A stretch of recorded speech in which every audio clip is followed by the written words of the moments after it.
Coming up on Chapman News, it's a different kind of traffic jam on the 110 freeway as pedestrians take over. We will take you there.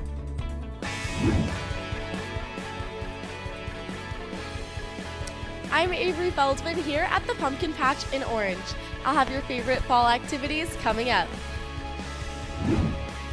And an update on efforts to repair a landmark that's right in Chapman's backyard. Those stories and much more just ahead.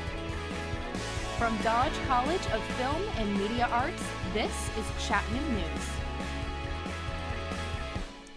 Good afternoon and welcome to this week's edition of Chapman News. I'm Mariana Quesada. And I'm Tess Martinelli. Today, we start with an update on the war between Israel and Hamas. Israel is expanding its ground attacks deeper into Gaza, with Israeli military today confirming a massive explosion at a large refugee camp in northern Gaza. Israel says it killed a senior Hamas leader, while the Gaza Health Ministry says hundreds of people have been killed or injured. Relentless airstrikes also continue, with targets moving closer to hospitals where thousands of Palestinians are receiving aid. Palestinian medical authorities report the death toll in Gaza now tops 8,300. The United Nations has sent a large fleet of humanitarian aid trucks carrying food and water, but says the situation remains dire. The UN says thousands of Gaza residents broke into a warehouse, desperate for basic resources. The UN is warning of, quote, growing hunger and desperation. During an emergency United Nations Security Council meeting yesterday, there was a call for a humanitarian ceasefire in Gaza. Israel's ambassador to the UN, Michael Herzog, immediately rejected the proposal. Any kind of ceasefire is a terrible mistake. I hoped, and we should all hope, that the Security Council will be focused on, first of all, condemning Hamas and the atrocities that were committed by Hamas. Since Hamas's initial attack on October 7th, over 1,400 Israelis have been killed, and at least 229 are being held captive. It is believed by many of the hostages are being held in a vast underground network of tunnels in Gaza. Meanwhile, in Capitol Hill today, Secretary of State Antony Blinken's testimony before a Senate panel was repeatedly interrupted by protesters who accused the U.S. of supporting a massacre in Gaza. Blinken was speaking to senators about the administration's emergency funding request for Israel and Ukraine. The Hyatt Regency of Long Beach has been fined nearly $5 million. California's State Labor Commissioner found the hotel violated Senate Bill 93, also known as the Right to Recall Law. SB 93 requires hospitality and service industry employers to rehire workers who were laid off during the pandemic. The Long Beach Hyatt was just one of the many Southern California hotels found to have violated the bill. 25 Hyatt employees, including bartenders, janitors, housekeepers, and cashiers, will receive a cut of the $4.8 million fine, paying out roughly $191,000 each. Here in Orange County, Santa Ana is considering a referendum that will allow non-citizens to vote in city elections. The measure could be on the ballot next year. If passed by voters, the city charter would be amended to allow non-citizens to vote for Santa Ana mayor and city council. The measure is supported by the city council's progressive majority, including Jonathan Ryan Hernandez. He notes that 25% of Santa Ana's population is undocumented, and yet they pay millions in taxes each year. These are issues that affect taxpayers. No taxation without representation. 1 out of every 4 residents is undocumented in Santa Ana. Opponents argue only citizens should be allowed to vote. The City Council will vote on whether to send the question to the public next week. If they do, it will be on the same ballot as the November 2024 presidential election. Many questions remain about the Army Reserve firearms instructor who police say shot and killed 18 people in Lewiston, Maine. A vigil was held for the victims on Sunday night, and in attendance was Maine Governor Janet Mills and the entire state congressional delegation.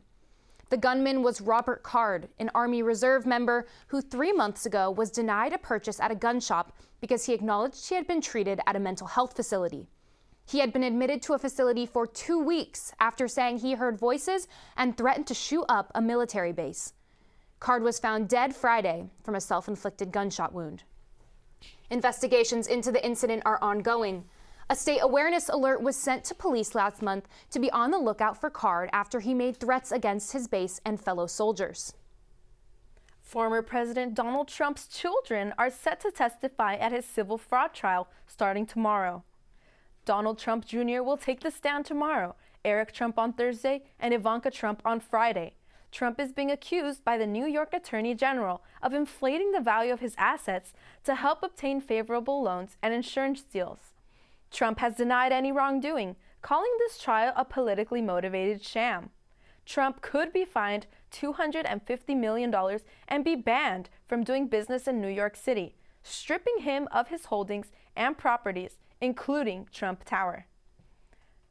Trump himself is scheduled to testify next week. Los Angeles County investigators say it could take weeks or even months for a cause of death to be determined for actor Matthew Perry. On Sunday, Perry was found unresponsive in a hot tub in his Los Angeles home. He was best known for his character Chandler in the television sitcom Friends. Tributes for the late actor poured in from across the globe on social media, including from his fellow Friends castmates who said, quote, "We are all so utterly devastated by the loss of Matthew." Perry was 54 years old. Southern California's freeways are iconic, but recently cars were temporarily banned from a portion of the 110 freeway for a few hours, and pedestrians took over. Chapman News reporter Sophia Costa has more. Bumper-to-bumper traffic is not uncommon in Los Angeles, but seeing people crowd freeway lanes is a strange sight. The second ever Arroyo Fest, which took place on the Arroyo Seco Parkway in Pasadena, had been 20 years in the making. The last one happened in 2003. Lanes were separated by activity. Northbound lanes were for those on wheels, and southbound lanes for those running or walking. Josue Gonzalez was excited to run alongside his dad in the 110K. I wanted to do it because of my dad, because he always runs like half marathons and like that. So I just did it. While it's not unusual for the freeway to shut down due to construction or accidents, this temporary closure was designed to make people rethink transportation. One attendee says that she had never noticed the lack of barricades when coming onto the on-ramp. According to Robert Gottlieb, one of the original Arroyo organizers back in 2003, he says the event is meant to rethink and re-envision transportation. Looked at issues around the transportation corridor and what it had become, what it had been. We looked at the heritage, the kind of cultural and historic issues about the Arroyo corridor. And we looked at the community development opportunities to remake the communities. And we looked at the environmental issues. The event was scheduled bright and early on a Sunday morning. Some we talked to believe fall is a perfect time to host the event. This is perfect weather for it right now. Yeah, the reason why we got out so early was, one, we didn't know about crowds, and two, it would be cool. Like, it's too hot in LA, especially on concrete. No, thank you. As you can see behind me, hundreds of runners and cyclists decided to come out to the event. Many hope that this does become a yearly occurrence. Reporting on the 110 for Chapman News, I'm Sophia Costa. Repairs on the historic Plaza Park fountain in Old Town Orange are underway this week, 7 months after it was damaged. Surveillance video shows how the fountain was heavily damaged in March after a car being pursued by police flipped over several times and crashed. The city says it will cost $225,000 to repair it. The fountain has been a popular attraction in Orange since the 1920s. The repairs involve retiling, and the work will be done by the grandson of the man who did the original tiles. According to the City of Orange, it is estimated that the work will take 6 to 8 weeks. It's Halloween, and one local dog rescue group is using the occasion to help furry friends find forever homes. Chapman News reporter Bella Leach has the story. From SpongeBob to Pink Ladies, these dogs showed their Halloween spirit while helping raise awareness about pet adoption. The dog rescue organization Mutts in Need hosted a costume contest for dogs to support the group's mission of finding homes for rescues. According to the American Society for the Prevention of Cruelty to Animals, thousands of dogs are put down each year due to overpopulation in shelters. Jesse Scott, who has been working with rescues for 12 years, says rescuing dogs in high-kill shelters is a priority. Ours come from shelters across Orange County, sometimes out of Tijuana, certain areas like that, and sometimes we get owner surrenders, but we try to focus more on like the shelters to keep them from being put down. Mutts in Need host community events like this one to raise money for their shelter's needs, bring the community together, and help save the lives of rescue dogs. When you adopt from a rescue, you're not only saving one dog, you're saving two. The dog you adopted and then the space that you open up for the rescue to take in another dog. Another way to combat overcrowding in shelters is the option to foster. Volunteer and dog foster Krista Sietsema says fostering gives rescues a temporary home and can make sure a dog is a good fit for you. With Mutts in Need, you can foster a dog to make sure it's a good fit for your family. Shelters are so full right now, and it really does save a life. Whether you are looking to rescue or just want to support the cause, Mutts in Need will be holding more adoption events in November. This is Bella Leach reporting for Chapman News. Santa Ana's annual Noche de Altares kicks off Day of the Dead celebrations. Coming up, we'll talk with a committee member about the event and its significance to the community. I'm Joshua Finders, and coming up next, I'll have the latest on a burning wildfire in Riverside County and your weekly weather forecast. We'll be right back.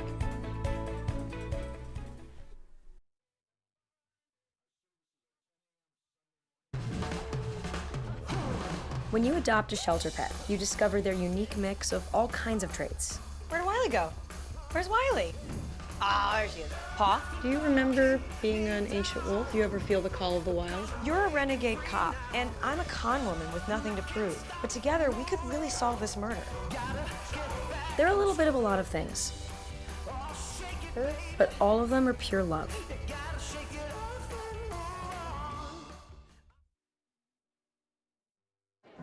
The black truck? Hey, Christina from accounting. Yeah, hi. Hey, I used to date a girl named Christina.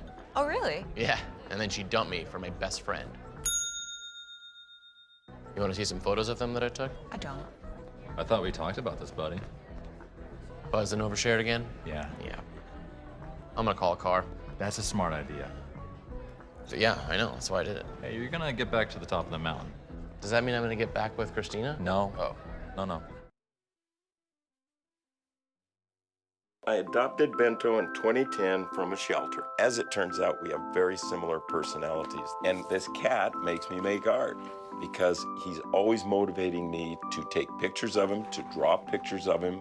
He just is motivating artistically. It's just that simple. Well, he's my best friend, but a lot of people know him as Keyboard Cat.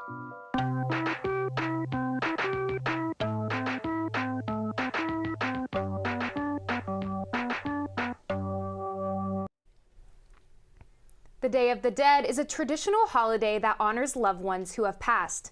It is celebrated around the world, including at Noche de Altares in Santa Ana. We are joined today by Salvador Sarmiento, committee member for Noche de Altares. Thank you so much for joining us today. Thank you. It's a privilege to be here. I want to thank you all for allowing us an opportunity to let you all and the community know of our event. Of course. So tell us, what is the history behind Day of the Dead? Wow, it's got a real long history. The Day of the Dead really is something that's been celebrated in Latin America for over 1,000 years. The Aztecs, for example, celebrated the margals that we see in the altars is something that comes back from them, and it's a way of remembering those people who have passed on.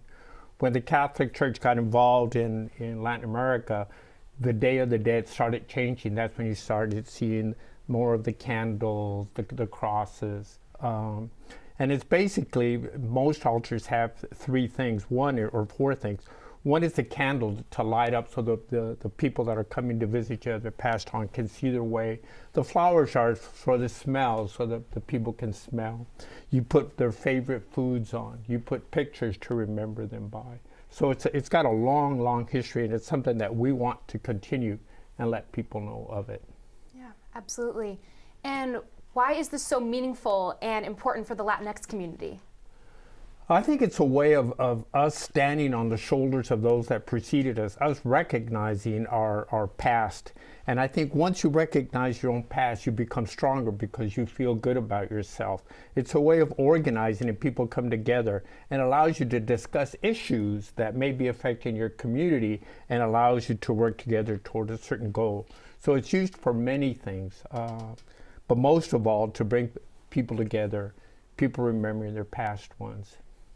That's beautiful. So what can we expect to see at the 21st annual Noche de Altares this weekend? Wow, it's something. This year, there's going to be 3 different events. The Centro Cultural is one of the 3 organizations putting it together. Ours is on 4th Street between Broadway and Ross. You'll see about 50 altars. There's really 3 different types of altars that you will see. One is what we call the altar, and that is, if you go to the state of Chihuahua, the altar you see in the state of Chihuahua is very different from the one you will see in Michoacán, in Oaxaca. So what we try to do is have different states come and show their traditional altars. And then you're going to see altars from families who are remembering somebody, maybe an uncle passed away, an aunt passed away, a close relative, a friend, and people will build altars in their honor. And then we also have organizations that want to give out information, and they will build a booth. So it's very, very interesting. Then we'll provide food. So I think it covers just about all the bases in terms of what you want to see at a festival such as this one. Yeah, that's wonderful. And for people that are celebrating at home, how can they bring that celebration into their own space? Wow. Many people build their own altars. In fact, we have grandkids in Madison, Wisconsin, and their pet of 14 years passed away, and they built an altar in their home in honor of the pet. So they had the food dish, a little candle, a picture of the pet dog. So people do those things in honor and duplicate what it is that we're doing, or we're probably duplicating what it is that they're doing in their home. But we want people to come and see the event. It's this coming Saturday, November the 4th, starts at 1 in the afternoon and goes till 10 p.m. And it's no alcohol, and it's free. So it's very, very safe.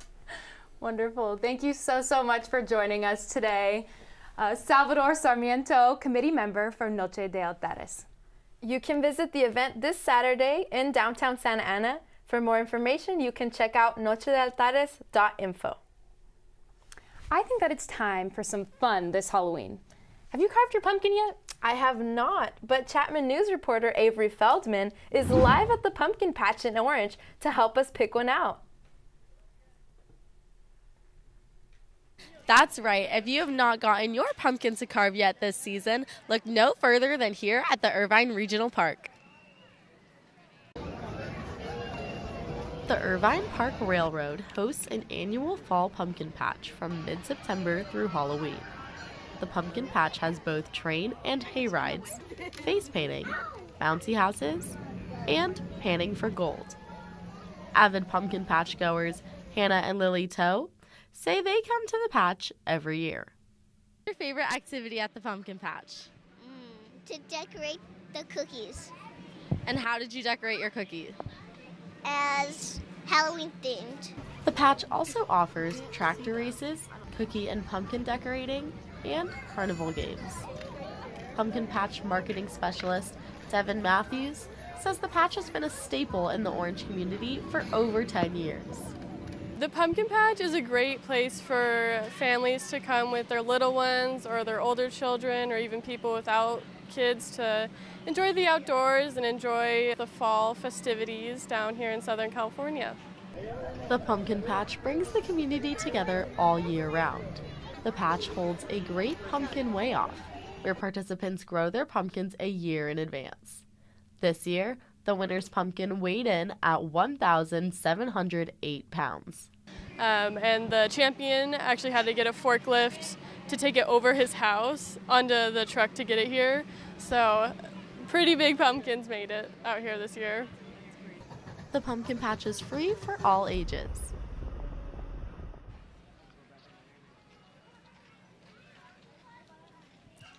Today is the last day the patch is open, so make sure to come and visit. Now it's my turn to pick out a pumpkin and hop on a train. This is Avery Feldman reporting live for Chapman News. Thanks, Avery. And if you were outside this weekend, then you must have felt and heard the Santa Ana winds. Definitely. The winds have been crazy, and even a tree on my street fell over, so it's definitely been taking over Orange. Josh Feinhurst joins us with more on the weather, including the devastating Highland fire. Thank you, Mariana and Tess. Yes, no doubt, you heard them. The howling Santa Ana winds rolled into Southern California this weekend. Those hot, dry winds are going to ease up today, which is good news for firefighters working to contain a 2,200-acre wildfire in Aguayanga in Riverside County. As many as 4,000 people have been evacuated. At one point, winds clocked between 70 to 80 miles per hour near San Bernardino. But now let's head on to our local and national weather forecast. Starting off here in Orange, as you can see next to me, it is going to be 89 degrees and sunny. But throughout the rest of the nation on this Halloween, it's looking a little cooler. So I want to make sure you get treated by the weather rather than tricked. Now starting off with the West Coast here, as we see up in Seattle all the way up there, it is going to be 53 degrees and partly cloudy. Better than the rain last week, but still not ideal conditions. Now moving a little bit further south into San Francisco, you're going to see there that it's going to be 73 degrees and partly sunny. A good day there in October for San Francisco, not too cold just yet. Now to the desert regions of Vegas and Phoenix. Vegas is going to be 73 degrees and sunny, a 9-degree decrease from last week, but just perfect conditions for trick-or-treating. Like, you can wear basically any costume, not be hot and not be cold. But now moving on into Phoenix, you are going to see that it's the hottest on our board at 83 degrees. Some good weather for trick-or-treating. You may want to wear a lighter costume to not get hot, but you know what that means? It's great baseball weather for Game 4 of the World Series between the Arizona Diamondbacks and Texas Rangers tonight at 5 p.m. Now up into the Rocky Mountain region of Denver, you are going to see that it's 46 degrees and sunny. A 28-degree cool down from last week. Something that I was unexpected. That was definitely unexpected for me. But now as we head on over into the East Coast, you will see here that all the way up there in Minneapolis and Chicago, it's tied for the coolest on our board with 37 degrees. In Minneapolis, it's partly sunny, and in Chicago, it's going to be snowing, something we definitely don't see down here in Southern California. But if you're trick-or-treating out there, make sure to wear a heavy costume and a heavy jacket so that you don't get cold. But down south in Atlanta, you are going to see that it's going to be 59 degrees and cloudy. Not the worst day out there. But as we move into Miami, the 305, it's going to be 87 degrees and partly sunny with a coastal flood warning all throughout today. So make sure if you're planning on going to the beach this Halloween, please stay safe. As we go a little bit further north now into D.C., you'll see that it's going to be 54 degrees and partly sunny, a 16-degree decrease from last week, as I said earlier, cooling throughout the nation.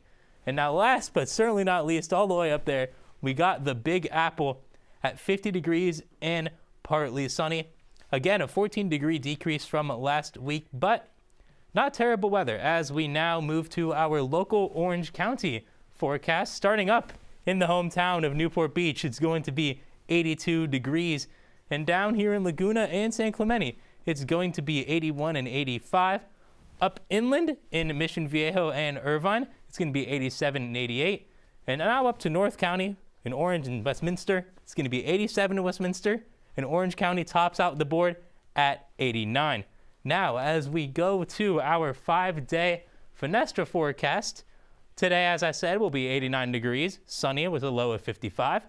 Tomorrow, some clouds start to roll in, but still mostly sunny with a high of 87, low of 53. Thursday, it's going to be the same thing, mostly sunny with a high of 85 and a low of 52. On Friday, the more clouds start to roll in with the high being 83 and the low being 56. On Saturday, for Chapman's senior night football game, it's going to be partly cloudy with a high of 83 and a low of 53, all double-digit increases from last week. For the highs, the lows staying about the same. Make sure to wear a jacket at night. But that's all I have for this week's weather forecast. I hope you all have a great Halloween. Luis Avila will be here next week, and I'll send it back to Kevin Barr at the desk. I'm Kevin Barr, and coming up in sports, a big shakeup in the NBA. Last night's World Series game highlights and a new record for Chapman football. Stay with us.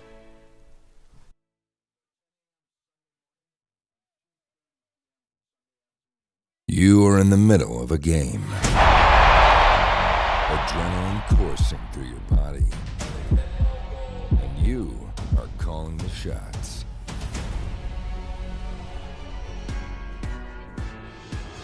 Feel the power as you control the game's narrative.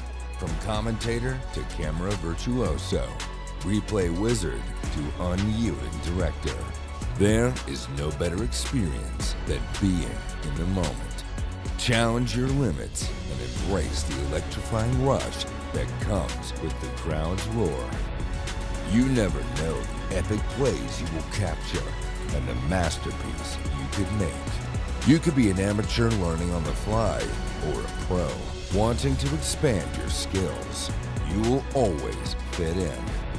And what better place to broadcast your skills than in sports? Never knowing what is coming next and always coming across something new. Join the Chapman Sports Broadcasting Network and experience the thrill of life.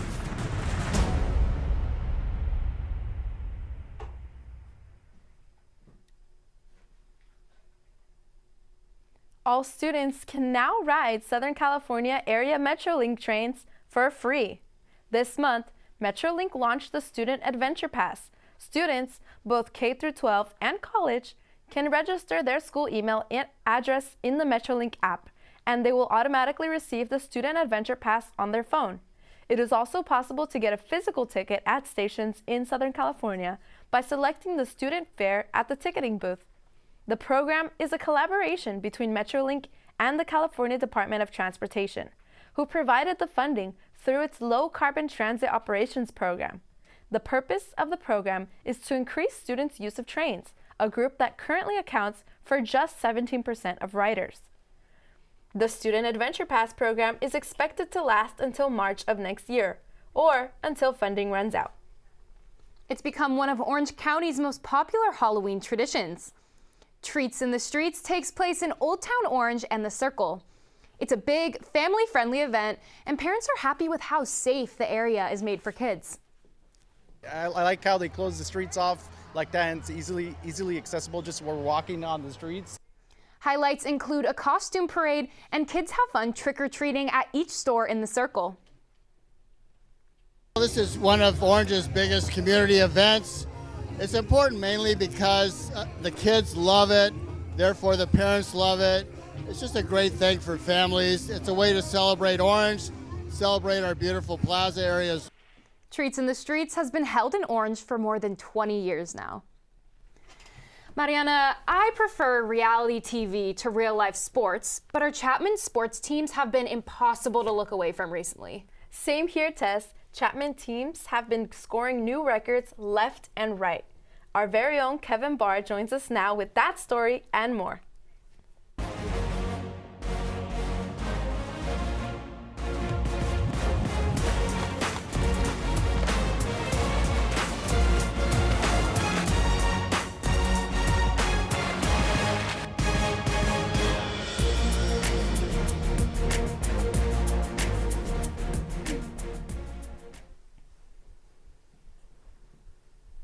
Thanks, Tess and Mariana. Welcome back to the Best Campus Sports Show. The Texas Rangers picked up the win to take a 2-1 series lead over the Arizona Diamondbacks last night. Heading to the desert after the Rangers and D-backs split the first two games in Arlington, Texas sent Max Scherzer to the mound, who went 3 scoreless thanks to a couple great defensive plays behind him. Texas took the lead thanks to an RBI single from Marcus Semien, followed by a 2-run bomb from Corey Seager in the third inning. Scherzer took a liner off his pitching elbow in the third and left the game, but Arizona couldn't do much against the Texas bullpen. They mustered just 1 run from an RBI single from Geraldo Perdomo off Rangers setup man Aroldis Chapman in the 8th. Jose Leclerc slammed the door in the 9th to secure the win. Game 4 is set for tonight at 5 p.m. in Phoenix. Over in the NBA, it looks like LeBron and the Lakers will have some tougher crosstown competition. ESPN is reporting that 10-time All-Star James Harden is heading to Los Angeles after the Clippers and Philadelphia 76ers agreed on a deal late last night. The trade comes after months of tension between Harden and Sixers GM Daryl Morey, who the former league MVP called a liar and said he will, quote, never play for him again. Both teams have yet to officially announce the deal. Here at home, Chapman's football team could be headed for a championship after a win this weekend. Chapman took the lead in SCIAC's Surf Division on Saturday thanks to a 14-point fourth quarter in a final-minute goal line stand that handed the Panthers a 14-10 win on the road at Claremont. The win sets up this week's bout with Laverne on Chapman's senior night that could send Chapman to the SCIAC championship game, which is scheduled for November 11th. Also on the football field, one player has etched his name into the Chapman history books. This is Ken Birel going for the record-breaking field goal here. If he makes it, he will be the all-time leading field. He will lead all-time in field goals. Big moment here for Birel. And it is good. Absolute celebration right now. This crowd is pumped up for him. Fifth-year kicker Ken Birel has set the Chapman record for most field goals. The team was playing its third home game against Claremont when Birel kicked his 25th field goal. The record-breaking kick also happened to be his longest of the season at 43 yards. Although he needed 2 more kicks at the start of the game to break the record, he was unaware of his success at first, as he told CSBN reporter Alejandro Flores. I didn't even know that I broke the record at the time. Yeah. I didn't even hear it on the PA. Just everyone on the sideline was congratulating me, and I was confused. That's all I have for you today, and that's it for my time at the Sports Desk. Josh Feinhersh will be here next week. I'm Kevin Barr for Chapman News. Discover a century of the Anaheim Fall Festival. I'm Allison Gonzalez, and I'll have that coming up.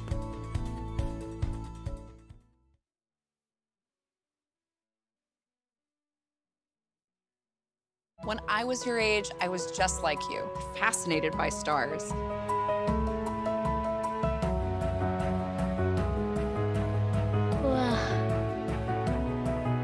But now I get to search for life in the universe. And who knows, maybe life is looking for us too. So we're like aliens to them? Yeah. Does anyone want to be a scientist now? I do. Awesome. We need more girls in STEM. Maybe we can find aliens. A film produced by 3 Dodge College students, 2 of whom joined us live in the studio 3 weeks ago, has won Best Short Documentary at the 2023 Newport Beach Film Festival. The film, titled Sincero, is about the journey of a formerly incarcerated local street graffiti artist who has the goal of becoming an established portrait muralist. Jolea Gillems, Peter Pan, and Robin Stoop, the directors of the film, filmed the story last spring and presented it 2 weeks ago at the festival. Congrats on the win. Today is Halloween, and we've seen plenty of interesting costumes throughout the week, haven't we, Tess? Definitely. It's been a week full of spooky and creative outfits. And I'll bet reporter Allison Gonzalez saw them and much more at the Anaheim Fall Festival and Halloween Parade. She has the details about that fun-filled event. Allison, tell us more. Thank you, Mariana and Tess. Happy Halloween, Orange County. This past weekend, the city of Anaheim celebrated 100 years of their annual Fall Festival and Halloween Parade. Take a look. Right on Center Street Promenade, it was full of Halloween extravaganza as the Anaheim Fall Festival and Halloween Parade marked its 100th year. Jody Daly, president of the Fall Festival organization, says it all started back in 1923 to distract children from playing pranks. In 1923, in downtown Anaheim, the Business Association put together a Halloween carnival to help curb the pranks that were associated with the holiday at that time. It was so successful that the following year, in 1924, they added a Halloween parade, and the Grand Marshals that year were baseball superstars Babe Ruth and Walter Johnson. Widely popular that they kept it going for 100 years now, and that's a tradition was born in Anaheim. Streets were filled with people dressed in vibrant homemade Halloween costumes, food vendors, arts and crafts booths, carnival games, parade floats, and a diverse array of music. There was a Halloween costume contest for kids, showcasing their creative outfits and embracing the Halloween spirit. Families gathered all around to celebrate the festivities, including people from out of state. This is our very first one. We've been meaning to come for 12 years, originally from Virginia, and we flew in from Virginia. Yeah, so we're super excited to be here for like the special day. Beyond the festivities, there is an exhibit at the Museo Museum that tells the history of the event. We put together 2 exhibits on the history of Halloween, one on the old world origins of Halloween, going back to Scotland and Ireland, and then in this exhibit hall is more the history of Anaheim and how it celebrated Halloween. The whole event brings everyone together as a community. I think the biggest thing back then, presently, and going forward, I think, is it's a community-based event. That's to say it's built by the community volunteers, neighbors, residents of Anaheim and abroad, and they put on a show and give it back to the community. A century of unity, creativity, and entertainment. The Anaheim Fall Festival and Halloween Parade brings locals and non-locals together in community in the spirit of Halloween. You can catch the Halloween exhibits at the Museo Museum and Cultural Center through November 5th. More information can be found at museo.org. Be safe out there today, OC, and happy Halloween. I'm Allison Gonzalez. Back to the desk. Well, now I'm definitely in the Halloween spirit. Thanks, Allison. That's it for us this week. Be sure to check out our YouTube page at chapmannews.tv and make sure to follow us at Chapman News. I'm Tess Martinelli. And I'm Mariana Quesada. Thanks for watching, and we will see you next week with more Chapman News.